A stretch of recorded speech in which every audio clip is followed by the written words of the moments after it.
On this episode of Cigars and Sea Stories, Bennett and Mike are talking about the Entrepreneurship Bootcamp for Veterans program ran by the Institute of Veterans and Military Families, which the full title is the Entrepreneurship Bootcamp for Veterans with Service-Connected Disabilities. Is that right? Service-disabled veterans? No, it's just Entrepreneurship Bootcamp for Veterans with Disabilities. With disabilities, gotcha. So you've got to have a rating. And then they've got this, so they have the EBV-D and the EBV-F. And F is for family, right? Yes. So spouses, military supporters, so on and so forth. What about the D? What's that? Disabilities. For disability, I gotcha. So that's us, and then that's them. So EBV-F and EBV, and then you've got VWise, which is for the lady vets. Well, and WISE, which is women. Oh my God, women and fuck. Too many acronyms. Women. So many acronyms. So many freaking acronyms. Pull it up. What's the? I'm pulling it up. Real quick? What's the IVMF, the EBV link for these fine folks? I had it queued up before, and then I popped off my old interweb. It's for the national EBV national site. It's ebv.vets.syr.edu. So that's Echo Bravo Victor Echo Tango Sierra Sierra Yankee Romeo Echo Delta Uniform. Correct, sir. You like that? Phonetic for your enjoyment. So we're talking about EBV on this one because, that's where all this started, man. So VWise is Veteran Women Igniting the Spirit of Entrepreneurship. Now, the WISE is actually a civilian organization, the Women Igniting the Spirit of Entrepreneurship. That's where VWise was born out of. Mm-hmm. So WISE is another organization. I mean, they're affiliated, obviously, but yeah, man. Right. And they fall all underneath of the IVMF umbrella. Yeah, but WISE doesn't, but VWise does. WISE doesn't, but VWise does. Cool. Well, so let's talk about how we actually stumbled into EBV. You want to go first? Like my EBV story? Yeah. How'd you get into EBV? How'd you find it? I was like looking because I had the idea of starting Warrior Hall, starting the nonprofit. And I'm like, what resources are there out there? Now, this is in 2013 that I started this search. Yep. Mm-hmm. So I basically got online and was searching through it. And I still lived in Syracuse at that time. And I was like, well, holy shit. I stumbled upon the Institute for Veterans and Military Families because it's right here at SU. And I'm like, well, maybe I can go to school, take some entrepreneurship classes, yada, yada, yada, this and that. Then I see Entrepreneurship Bootcamp for Veterans. I think I also found Boots for Business because that, goes hand in hand too. And I was like, holy shit. So I'm like, you know what? Fuck it. I'm going to apply. I'm going to do it. It's right here in Syracuse. I'm going to do it. Well, before I had known, we had decided to move to Wilmington, North Carolina. Jesus Christ. Wilmington, North Carolina. And I got the call down there. I think I'm like, I'm moving. It didn't matter. So I get a call one day. I made sure that I got all my paperwork in and that whole shit. But then I get a call one day from Jared Lyons. And he's like, this is Jared from EBV. How you doing? Blah, blah, blah. And we talked for like an hour and did the little interview thing and all that. And it just really was like a whirlwind, man. I was like, what the fuck? Like I had run businesses before. So I had an idea of what I was doing anyway. I had a security business that had failed spectacularly. Actually, it didn't fail. I was forced out of it, basically. Which is something that I haven't talked about on air a lot. Because basically I got sued by a multinational corporation and that ended it all. Right. But anyway, you're like, that's a whole nother story for another day. So, and I've always been entrepreneurial as a kid, with mowing lawns and all that bullshit, all the bullshit that you can think of, because my mom was very entrepreneurial and so was my grandmother. And it's kind of like that was the example I was shown. Like, if you want to make it happen, go do it. Right. For sure. But I kind of fought against it too, because of the military type aspect is like, and also the social normalcy of you go get a job, you go to school, you go get a job, you yada, yada, the whole fucking thing. Right. And it wasn't about, that was never in my face until finally I was like, fuck this. the man sucks. I'm done working for the man. I'm tired of it. Even though I'm still working for the man, I have my outlet. So that's how I got into EBV. Basically, it was just that application process and then fighting to freaking get in. Like, this is something I really wanted to do. And it's one of the best things I've ever done. Right on. No, that's interesting. See, because, I originally was looking at the Ed Lowe Foundation, which is another great entrepreneurial, endeavor, but it's much more for small business owners who are looking to grow and expand in a huge, huge way. I was not there. And my aunt, she sent me a link to the 60 Minutes special. Remember that with Dr. Haney? Yeah. With Mike Haney? Yeah.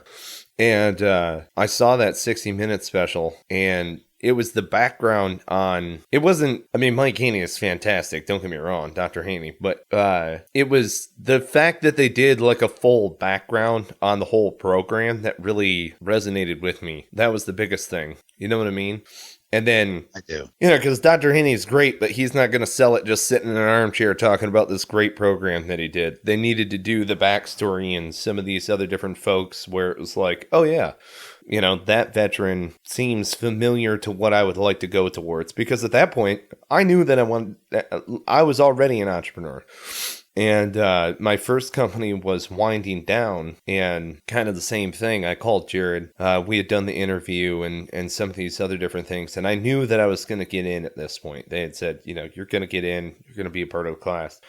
And the business was failing. And then I started the class, the correspondence portion, right? It's 40 days correspondence, and then 30 days. 30 days correspondence.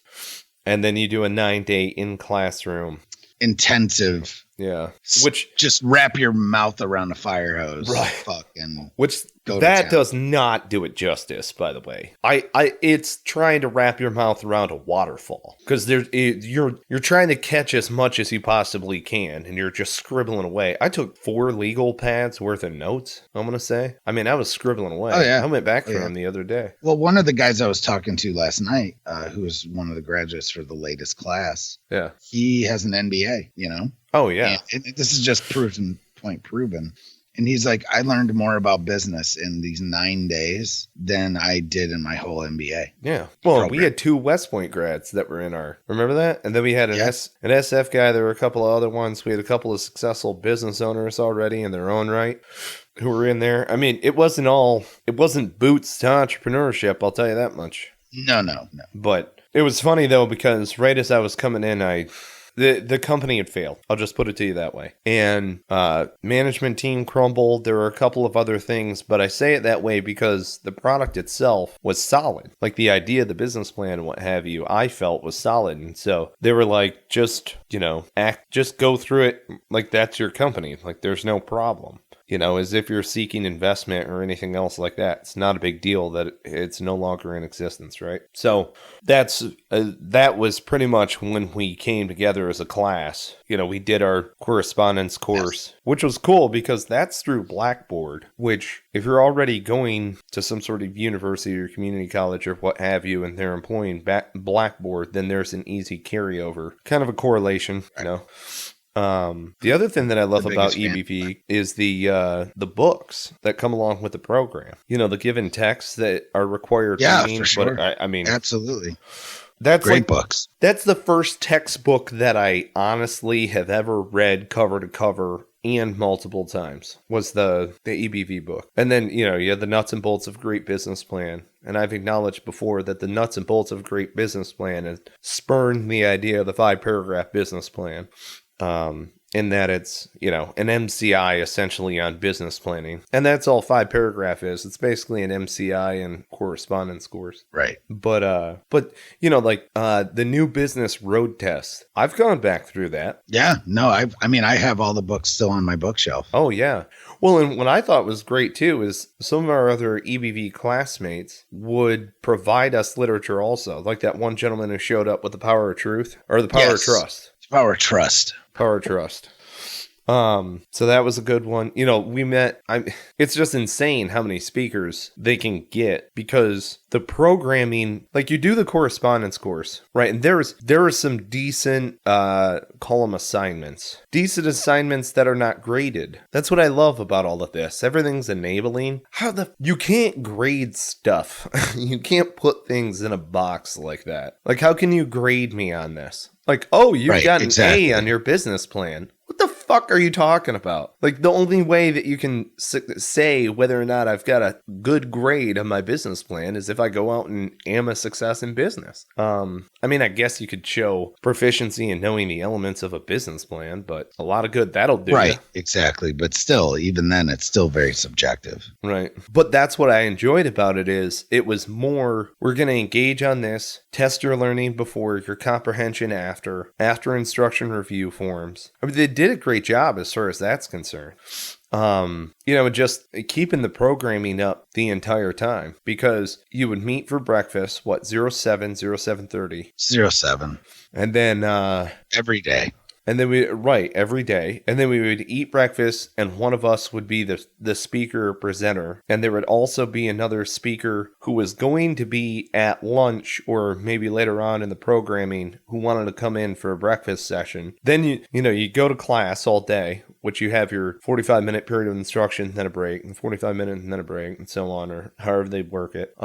Which I thought that they did great as far as just quick little side note, because it does matter to a lot of people. The beverages, the coffee, the Red Bull, the little snacks and stuff like that to keep you going throughout the day. That was nice. You know what I mean? Like it wasn't big, outrageous, luxurious spread or anything like that, but it definitely had all of the elements of like a food crafts table that you would really want.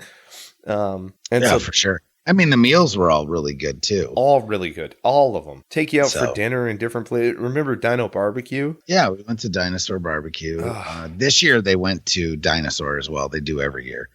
But they went to, there is a place in Armory Square in Syracuse called the Empire Brewing Company, which has it's amazing food, right? Amazing. Well, they have a farm now too, so where they grow most of their own food, and they also, so it's like the farm brewery, so they also went out there this year too. It's just, and got a tour, and it's like a locally owned business. They're all local, everything's created local. It's awesome. So you got Dinosaur Barbecue, you got Empire Brewing. They didn't get to go to that family's house, that one that we went to on Skinny Atlas Lake, because they usually go there every year too, but there was a conflict in schedule. So either way, like they just kind of show you that lifestyle of, you kind of get a cross section of really successful people and people that are very appreciative to veterans, and really good food and really good times and networking, and they bring a lot of prior graduates in, and that's why I was there this year. I was part of what they call Genius Bar, and we go in and help after, an evening of whatever, we go in and help students with their venture pitches, with their business plans, with the business ideas in general. Like, this will work, that won't work. Well, here's another idea. Have you thought about, blah, blah, blah, whatever, so. And that's the other benefit about it is that, I mean, the network that comes out of EBV is just absolutely insane. But they really push mentorship, which is very important. Yes. And And what I love about it is, in a different way than how we push mentorship in the military, which was a big thing as I was going out, there was a huge, huge push. The Marine Corps mentorship program had been around for a couple of years. And it's a very good thing to have mentors, because you know how it is. The guy who's a year ahead of you is technically your senior Marine. And I say it that way because he's got a deployment. That motherfucker's been to combat and back. Where have you been? You know what I mean? And so it's like you're learning from essentially a senior Lance Corporal who maybe is about to be a corporal, right? And I say senior not in title, but only in italics, okay? You can't... Dude, that got my goat. I heard a couple of boots on the way out trying to get kids to say senior Lance Corporal. I'm like, get the fuck out of here, okay, motherfucker? You are not an NCO. I will crush your nuts and break your fucking spirit. Senior Lance Corporal. Senior Lance Corporal. Fuck off. fuck off. Until you earn your blood stripes, you're just another E3. But don't get me wrong, he got bragging rights. You can throw an elbow in that kid's face and it wouldn't really matter. You know what I mean? No, I'm just kidding. But I say it that way because you have the class that's right ahead of us in EBV that's right there. You know, some of them will come back and be on the Genius Bar. They'll be, you know, for instance, with Chris Dambach coming back and doing Bacon Bandits at the time. And that guy's just a hustler. He's class of 2012. Right. And, you know, Marty Scoveland Jr., who we've had on the show. And he was the same class too. Yep. And Earl was in that same class. Dan Spangler as well. Yep. There's a whole bunch of people that were in that class. And not only do we collaborate, but seek mentorship. Wasn't Wade in that class too? Span, yeah. Yeah. Span across America. Yeah, that was cool. Wade's good people, man. All of those folks. See, that's what I'm saying is, and I tell people this also, because one of my biggest problems that I realized in myself is I need to ask for help or support from people out of the past. I do not need to pull them into my bullshit. Okay. And what do I mean by that? I've had business partners out of previous units before. And specifically on my first business, we were out of a previous unit. We served together in the military and now we're going to make a business together. And it was really, really difficult because I knew in my heart of hearts, this is what I want to do. I want to be an entrepreneur, right? And that's not always the case with the other people who are on an early stage business management team. Or an entrepreneurial team, so to speak. So anyway, in EBV, what it allowed me specifically to do is go and find other entrepreneurial veterans who I could collaborate with and potentially work together on a same team or whatever, which was not my original intent when I went there. I thought, hey, let's collaborate or try to figure this out, but I wanted to expand my broader network. Which definitely was the case. You get injected into a massive network so long as you're active and you want to be a part of it. You know, EBV will definitely be there for you. But you've got to, you know, it's reciprocity, man. That's relationships in general. You know, like I do not have people say, hey, man, you fell off the face of the planet or anything like that.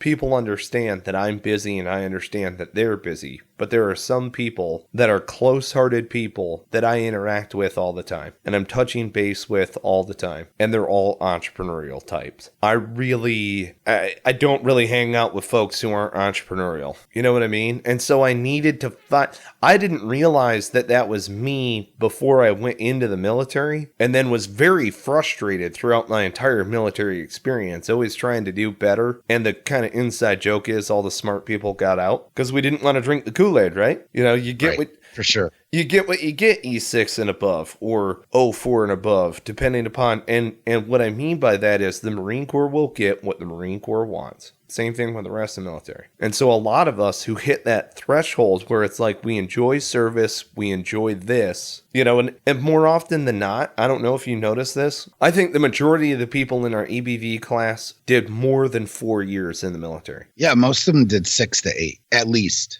And there's a bunch of retirees. So that's the other thing that I really like to highlight for people is there's a spot for everyone. Yeah, like there is life after the military. I mean, I don't remember the colonel's name. Do you remember his last name?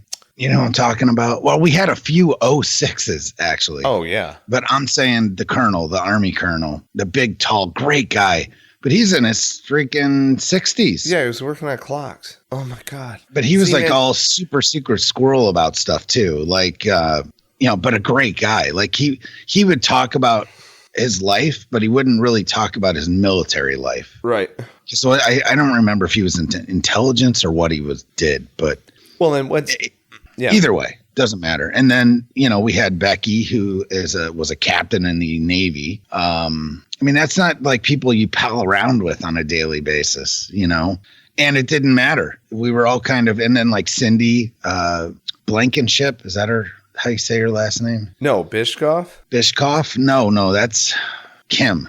Kim Bishkoff. Kim Bishkoff. But then you had. Oh, you said Cindy. I apologize. Yeah, Cindy. So she was a major when she got out, Chinook pilot. Right. You had, everything. And you literally had ranks from E4 to 06. Yeah. It was crazy, you know? I was a lowly fucking sergeant when I got out. Come on now. Hanging out with all you crazy smart folks. You know what I'm saying? And we were, the most refreshing part is that you're definitely not the smartest person in the fucking room there. Oh, I love it. And that's where you need to be, man. Because what I think... People don't understand that phraseology, by the way, and what is beautiful about EBV especially is you're not the smartest person in the room, which is great, and that means you might be the smartest person in the room in your niche. There it is. But when it comes to actual, you know, whether it's life, whether it's business, whether it's anything you choose, you're not. So everyone has something to offer, and that's what's really cool. And it's like being in the team room again. Yes. Because that's the thing. There's no one in the team room where it's like, oh, that guy's the fucking identifiable stud, and he can just mic drop the room and anytime you want. And everyone's got their niche. Everyone's got their specialty. Right. You know, that's true. What's awesome about so it. Fucking true. I mean, you might be good at a lot of shit, but there's people that are better at shit than you. Absolutely. So and that's kind of the catch. And it's one of these things that Mike and I have really harped on for years now, is that you shouldn't focus on the shit you're bad at. Too often in this society, we focus on shit that we need to improve. I get that if there's social skills or like skills that you need to be a better fucking person, like to exist better in life, right? Yeah. I understand improving shit like that, soft skills, like or things like that. But when it comes to your actual acumen, focus on what you're fucking good at and be really fucking good at it. Don't be a jack of, you know, too often you find these guys, and I'm guilty, jack of all trades, master of none. Because I literally walked into that Genius bar and talked to, I mean, there's like 20 plus graduates, right? I literally talked to half of those people, and I was able to talk about their niche specifically. That's a skill that I have, but the problem is I step back and I look and I go, shit, bro, that means I'm spread too fucking thin. Well, and yes, but also that's one of the things too that EBV taught is that is really solid business development. Yes, for sure, and that's the case. But literally, bro, I'm talking from one end of the spectrum to the other. Yeah, it was a bit asinine. Yes, because and then Kevin Fairbanks made the comment. He's like, all right, so I'm going to start making a list of the shit you don't know about because it's shorter than the list that you do know about. That's awesome. And it was a joke. And my wife's like, yeah, I used to think that he was full of shit. But the fact is I don't. I just study. I just absorb information. Yes. So that matters. But I will be the first one to admit, no, I'm not an expert in this. But here's the theory. Here is the fucking theory that I've hypothesized and thought up and done and, you know, this, that, and the other thing, and a multitude of shit. Everything from gardening to writing fiction books, to writing nonfiction, to podcasting, to fucking gardening, farming, restauranteering, all this shit. It's all, I'm very inquisitive, as you know, right, Mike. Firearms, all of it, man. I mean, it goes from one end of the spectrum to the other. Oh, for sure. Well, that's the other thing. You know, you just hit on something else because I just had a range day recently with the guys. It was with Trey Caraway and Thomas McPherson. And if those names sound familiar, they were both on the show. And what I love about that is you have 3 entrepreneurs, 3 veterans, 3 gunfighters that are going out and just hanging out. We didn't talk shop the entire time we were out there. We were just talking about guns, being more proficient gunfighters because it's hobby time kind of a deal. It's playing lead time. Dude, Trey and I did like one of those peels where it's like, hey, there's a bad guy behind you. You know what I'm talking about? So no, I saw the video. But it's right. So in the video, it doesn't do it justice because it's time lapse. No, because you get a time lapse, right? But it's funny. Oh, dude. And it's so great knowing that it's like, oh yeah, I can go in and I can talk entrepreneurship with my good buddy Trey, who happens to be a fellow veteran. And then if something's happening over my shoulder, you know, he can tap me. I can do a button hook around him. And before you know it, 2 barrels are going at the bad guy. Those are the business meetings I like going to, people. That's why I do what I do. At least for me personally, my own, like, that's where what I wanted in life, which is why I personally pursued EBV and everything else. But post EBV, having graduated, so in our class, whoop-de-doo, I took most outstanding venture, right? I told you before, the company already failed, and so I took most outstanding failure in my opinion. It kind of had to have been like a little bit of a punch in the dick. Oh yeah. Well, because you and I have talked about this. But it had to be a punch in the dick that you took most outstanding venture, but the business had already fucking failed. Oh, yeah. Yeah, past tense. Right, exactly. Right. No, it wasn't even like it was gonna. No, it already had. Right. That's the funny part. And Mike's standing up there with like this grin on his face like, yep, this is fucking great, but this business doesn't even exist. Right. And never will. Yes. And it might, you never know, but probably not. Probably not. Never. You should have seen me after that, bro. You should have seen me because I got home to Boston, right? Because I was living up there at the time, right? And I got back to just the isolation that I was stuck in anyway. It felt like shit got real again. It felt like transitioning out of the military all over again. Well, but this is why with the relationships that you made, we were on the phone, I don't know, probably once a week back at that time. Oh yeah, for sure. Well, and that was fucking cool. So the relationships you made at EBV helped keep you going too. Right. Which is badass. Right. Well, and that's exactly right. Because coming out of it, I just knew, okay, I have everybody's card. I have other folks. We can collaborate. There are other things that we can call upon. But I had nothing, man.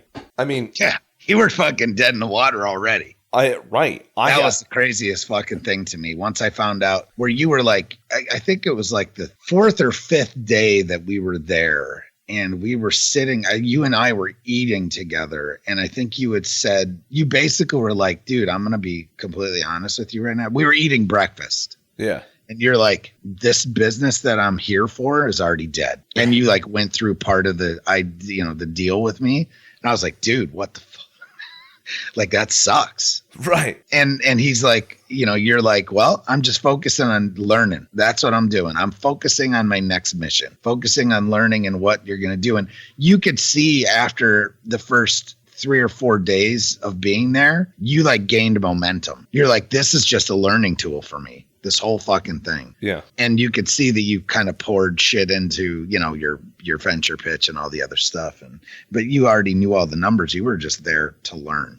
For sure. And have a good time. But it was like afterwards, bro, it was me on the back deck. Cause I've told you this before. Like, I don't know if it was a depression or what it was, but I developed hand, foot, and mouth after that. So It was pretty much the whole month of August. I had these blisters on my hands, pads my feet, and around my mouth and nostrils. And no scars or anything weird like that came out of it. It's similar to chicken pox at first, and then these blisters swell up. They eventually just pop on their own. It's really weird. At first, it hurts a hell of a lot. You get little red dots everywhere. Those little red dots turn into these blisters, and then all of this, like, it's just gross at the end of it, right?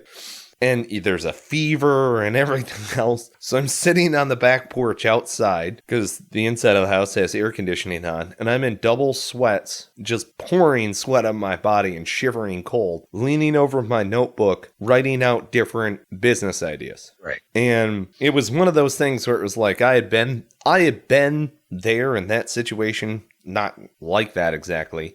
Trying to struggle, keep in mind that I have sores in my hands, so trying to write with a pen is extraordinarily difficult. But it was at that moment when I remembered the whole idea of like the add value mantra kind of a thing that I had really honed in on.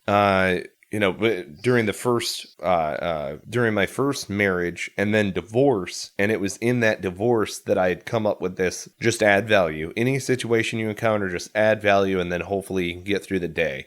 And so I was just adding value, and then we came together. That was our big connection. That's how you, beside the Marine Corps thing, but our big connection was because we had both independently, when addressing the class, we had both talked about adding value. Yes. And we're like, wait, this is my fucking idea. You know what I mean? Or like, this is my. So I remember us talking about that shit. And the next thing we're like, well, this makes complete fucking sense that we should fucking hook up and do shit, you know? Right. Well, and that's exactly what happened. We wound up meeting in Atlanta. And I knew that I didn't have any money or anything else, but I knew that I needed to go to Atlanta. If for the any EBV listeners or people that, you know EBV or are EBV graduates, like a lot of times you're stuck waiting for NatCon for like a year. You know what I mean? Like for a while. Well, our NatCon was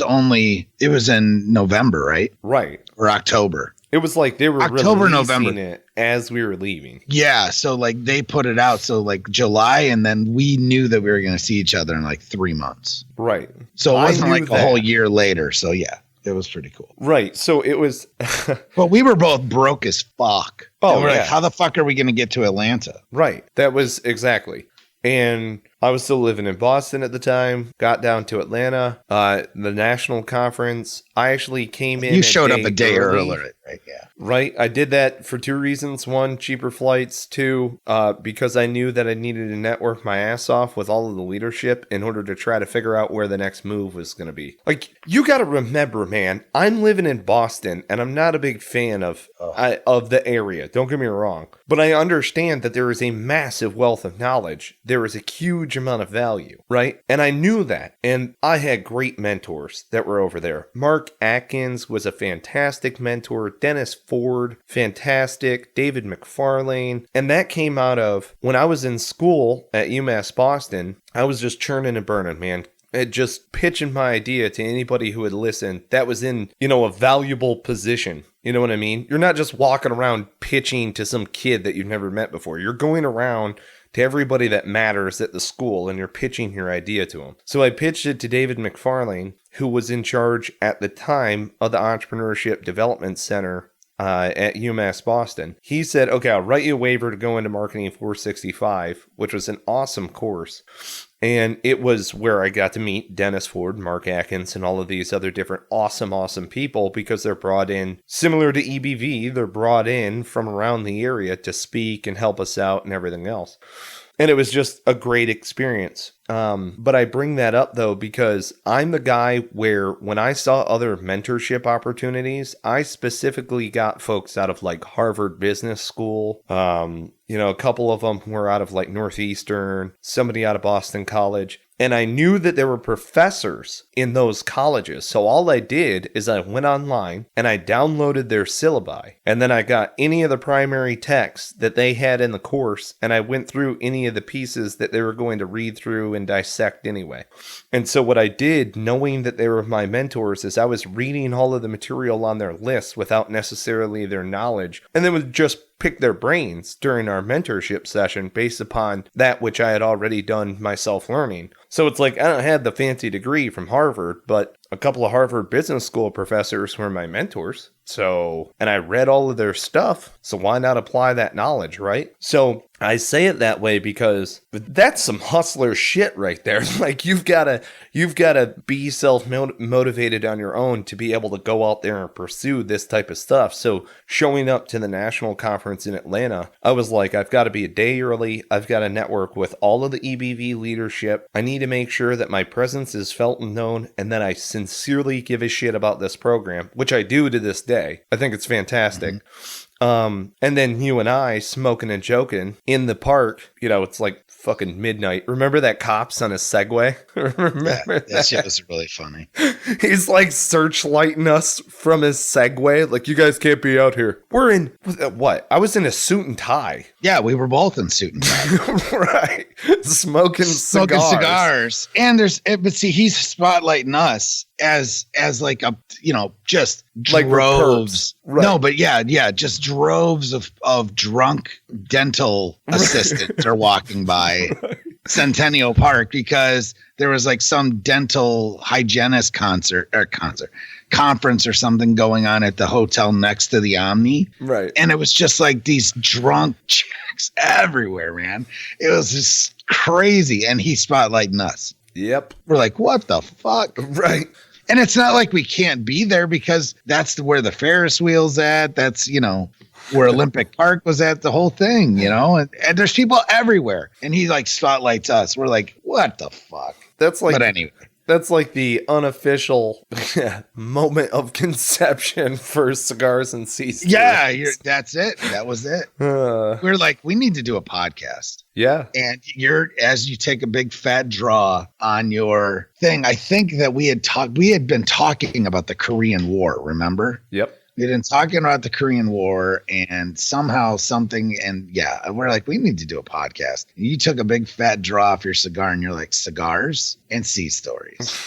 And we're like, fuck yes, man. That's it. That's the title. We had no idea what the fuck it'd be about, but we knew Cigars and Sea Stories sounded awesome. Right. Yeah. Right. It was like one of those moments when you're just like, bing. And then we went on a fucking tirade for the rest of the weekend. Right. Exactly. Then it was how like, are we going to put this together? What are we going to do? How's this going to go together? Then we brought it up to Tim, and Tim was like, oh, I'm in. Yeah. Oh God, I love it. So and that's the power of going and, if you're an entrepreneurial veteran, it's one of those things where I think a lot of us, especially entrepreneurs, don't necessarily seek out veteran service organizations. Stigma, perception, whatever you want to say. But seeking out an outlet to find other ambitious veterans, other folks who are as highly motivated as you are, who maybe didn't necessarily, I don't want to say want to lead the military, but they're still highly motivated and they know that they've got this validation to bring out, to catalyze their military experience and go further. That's why those programs exist. And there are a lot of other ones out there. It's just obviously from a Cigars and Sea Stories perspective, Entrepreneurship Bootcamp for Veterans holds a very special place in our heart. That being where we came together and wound up doing this. So, yeah, folks, you should totally check it out. One more time, that link, let's see if I still have it. It is EBV, that's Echo Bravo Victor, .vets, VETS, Victor Echo Tango Sierra. So ebv.vets.syr.edu. That's ebv.vets.syr Sierra Yankee Romeo .echo Delta Uniform. ebv.vets.syr.edu. Right? Correct. Cool. And there's not, is it 9 schools now? So it's not just for people that don't know, it's not just Syracuse University. Should have said that right off the bat. I forgot. Yeah. So that's fine. But it's fine. But we've got 9. I think it's 9. Right. Hold on. I'm going to do this the right way. Well, and it's what? It's Syracuse, Cornell, Florida State, UCLA, Purdue, and Cornell is a standalone program for hospitality and restaurateuring. Right. Yeah. So if you want to start a restaurant or get into hospitality, go to Cornell. Apply to that program.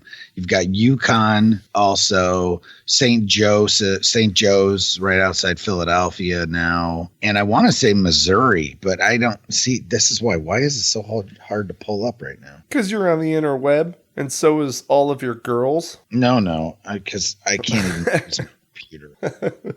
Unfortunately, I have to. Bennett and his troop of women.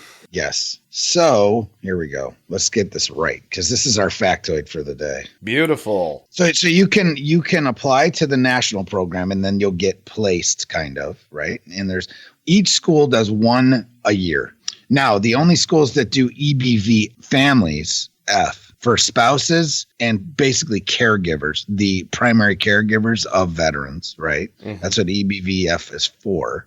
That's only Syracuse and Florida State. They're the only ones that have the EBV-F program. Okay. Yep.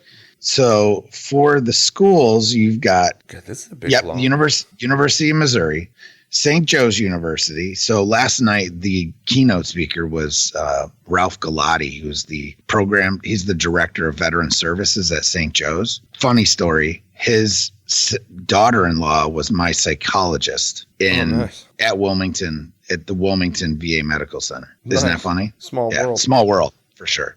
And I worked with her and her husband as well. So either way, funny. Who's Ralph's son. So he's also a Vietnam POW. He was in custody. He was an F4 Phantom navigator, and him and his pilot got shot down over Vietnam and were taken prisoner, and I think in Hanoi for 18 months about. So, yeah, man, not cool, but badass. Good story, great story, yada yada. All right, so we've got University of Missouri, St. Joe's, LSU, Cornell, which I've already talked about, the hotel administration and restaurant. You've got UConn, Purdue, UCLA, Florida State, Texas A&M, Syracuse, and that's it. Nice. All right. There you go. So you can either apply to national and they'll kind of place you, or you can apply. I'm pretty sure you can apply directly to each school. I would suggest applying to national because then you'll at least you're casting a wider net that way. Yeah. That's all. Yeah, right? Because there might be a school that pertains more specifically to what you want to do. And if and when you're accepted to the program, they're paying for your travel. They're paying for the books and resources and the additional things. I mean, this is gratis, so to speak. So you're only paying with your time rather than they pay for everything else. Excuse me. Yeah, so travel, hospitality, all of the other things. I mean, it's all bought and paid for. And that's the reason why folks are donating. And there's an endowment, I believe, and other things like that. It's an endowment. And then there's, you've got First Data, Chase, right, USAA, and there's one other. And I'm leaving them out, but those are the big donors. So there you go. We wanted to share the love with the EBV folks who are out there. We will have other additional EBV graduates that are on the show for certain. We already have. And EBV's fantastic program, all of the programs under the Institute of Veterans and Military Families, I mean, in my opinion, just outstanding. Make sure that you fit all of the criteria prior to applying. Make sure that you're all set up with your VA letter and what have you. And if you have any questions, give us a holler. Yeah, by all means. Can answer it. If you want more of what was our personal experience and the accommodations, and it's a very nice hotel. And, you're not staying in the dorms. You're not going, it's not school. You stay at the Sheridan education. University Sheridan, right? And it's a fantastic hotel. So there you go. And that's where we met, a lot of different awesome collaborators, and the network grew from there. And that's how we've got our collaborators that we share a little bit about on every episode. So without further ado, huge thank you to Heroes Media Group, our network. They also work as far as editing services. Fantastic support staff over there. They're just awesome. Heroes Media Group. Check them out. They're on the hood of a NASCAR. I can't remember who the driver is off the top of my head. I should probably know that. But we probably should. You get it. We're busy, man. I don't sit around watching NASCAR. You know what I mean? I guess I should know that. Yeah. All right, and a huge thank you to Will Amos, Rick Yost, both featured on Cigars and Sea Stories. You can listen through those podcasts. Check the guys out. They are great fellows. Check out veteranslist.us, where you can get a featured membership half off. That's 50% off by entering discount code Cigars and Sea. Cigars and Sea. Same as our social media handle. Follow us on all social media.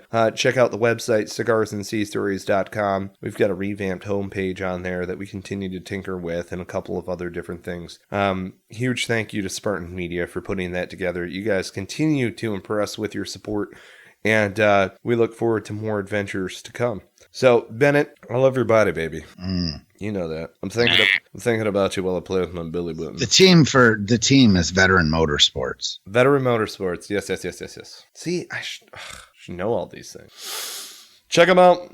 Keep listening. Keep sharing. Thank you. We love you guys. And on that note, we cue the music. Our flag unfurled to every breeze, from dawn to setting sun.